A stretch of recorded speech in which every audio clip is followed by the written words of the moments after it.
Aku masih seperti yang dulu.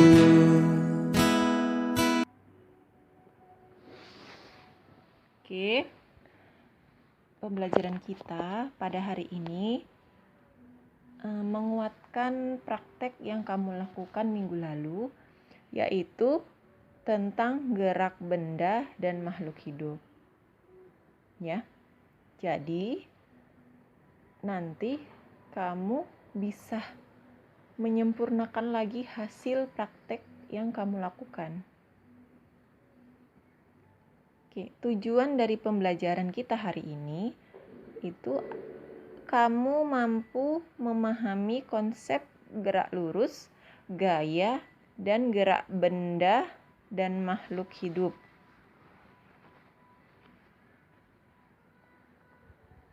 Oke. Nah, coba perhatikan. Ada dua gambar di layar. Gambar yang pertama, mobil berada di bawah sebuah pohon. Lalu, gambar yang kedua, posisi mobil sudah berubah dari posisi awal. Apa sih yang dimaksud dengan gerak? Bagaimana sih makhluk hidup dapat bergerak? Lalu bagaimana benda dapat bergerak? Nah, pada gerak benda, suatu benda dikatakan bergerak manakala kedudukan benda itu berubah terhadap benda lain yang dijadikan sebagai titik acuan. Maksudnya begini, kita lihat tayangan yang tadi, ya kan? Nah, ini dia. Benda dikatakan bergerak ketika benda tersebut berubah kedudukannya terhadap titik acuan. Bisa kita lihat pada gambar pertama, posisi mobil masih di bawah pohon. Lalu pada gambar kedua ternyata posisi mobil sudah jauh dari pohon. Nah, inilah yang dikatakan bergerak. Titik acuannya yang mana? Pohon tersebut. Gerak benda yang lintasannya lurus dinamakan gerak lurus. Gerak lurus dapat dibedakan menjadi dua jenis. Yang pertama, gerak lurus beraturan atau disingkat GLB, dan gerak lurus berubah beraturan atau disingkat dengan GLBB. Dalam kehidupan sehari-hari, gerak lurus suatu benda umumnya tidak beraturan. Ya. Nah, sekarang kita bahas jarak dan perpindahan. Apa sih jarak? Apa sih bedanya jarak dengan perpindahan? Sini. Jarak itu adalah besaran skalar. Besaran skalar adalah besaran yang tidak dipengaruhi oleh arah. Jadi, jarak adalah panjang lintasan sesungguhnya yang ditempuh pada sebuah benda. Lalu kalau perpindahan, ini dikatakan besaran vektor. Kenapa? Karena perpindahan itu dipengaruhi oleh arah. Yang kita lihat pada perpindahan hanya perubahan kedudukan suatu benda. Contoh, lihat gambar. Ada sebuah bola bergerak dengan lintasan yang berbelok-belok. Ya kan? Nah, kemudian berhenti pada satu titik. Pada gambar tersebut ada jarak dan ada perpindahan. Yang mana jarak? Jarak itu seluruh lintasan yang dilewati oleh bola tersebut kita ukur panjangnya, itulah jarak. Sementara kalau perpindahan, yang kita lihat itu hanya titik awal dan titik akhirnya saja. Kita ukur, itulah perpindahan. Misalnya tadi lintasan yang dilewati bola sebanyak 5 meter. Lalu jarak titik awal dan titik akhir bola hanya 1 meter. Jadi jaraknya 5 meter, perpindahannya 1 meter. Bisa ya? Lalu kita bahas sekarang kelajuan rata-rata dan kecepatan rata-rata. Kelajuan dan kecepatan ini memiliki rumus yang sama.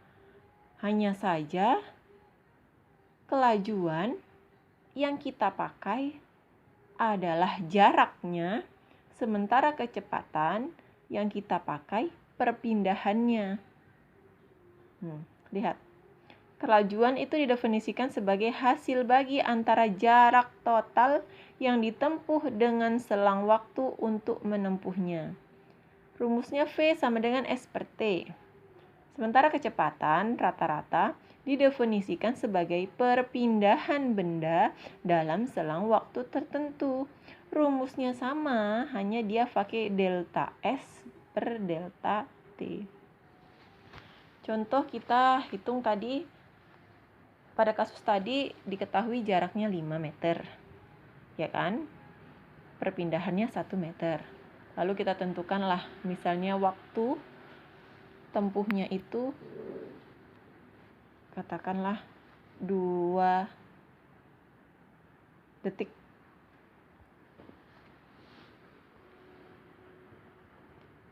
Salah lah ya. 5 second, 5 detik misalnya ya. Jadi, untuk mencari kelajuan, V sama dengan S per T. Yang kita pakai jarak tadi, 5 meter dibagi 5 detik. Jadi, kelajuan rata-ratanya 1 meter per sekon. Sementara kecepatannya, V sama dengan delta S per delta T. Perpindahannya tadi cuma 1 meter dibagi 5.